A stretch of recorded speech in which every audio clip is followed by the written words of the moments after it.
ID card ছাড়া লোকজন ঢুকাইয়া ভিতরে আমাদের শ্রমিক ভাইদের উপরে অমানবিক অত্যাচার করছে, কারোর হাত ভাঙছে, কারোর আঙ্গুল ভাঙছে এবং মহিলাদের উপরে নির্যাতন করা হয়েছে।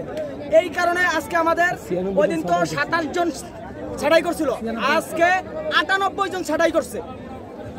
আজকে 98 জন ছাঁটাই করানোর পর কি কারণে এই ছাঁটাইটা করলো আর কেন বাইরের সন্ত্রাস দিয়ে আমাদের শ্রমিক ভাই বেড়াদারের উপরে এরকমের অত্যাচার করলো, এইটাই আমাদের দাবি। এইটাই আমাদের দাবি, কেন করলো? আবার হচ্ছে হলো একটা শ্রমিকে কয় টাকা বেতন পায়?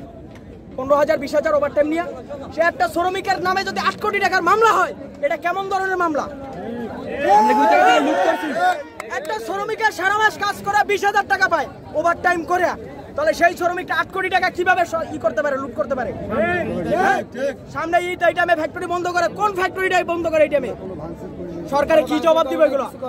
প্রশাসনের সামনে যদি শ্রমিকের গায়ে সন্ত্রাসে হাত দেয়, প্রশাসন দাঁড়াই থাকে, তাহলে বাংলাদেশের প্রশাসন দিয়ে আমরা কি করব?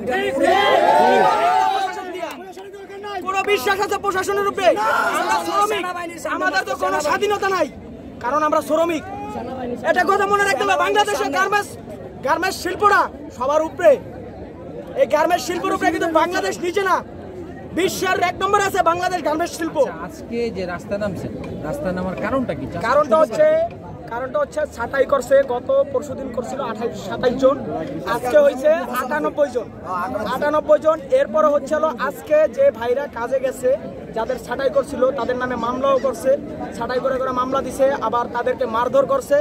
এনে কয়েকজনের এখানে আসছিল, একটা মহিলারও মারছে, মহিলাটা প্রেগনেন্ট, সেই মহিলাটাকেও মারছে। প্রশাসন সামনে, প্রশাসনে কিচ্ছু করেনি।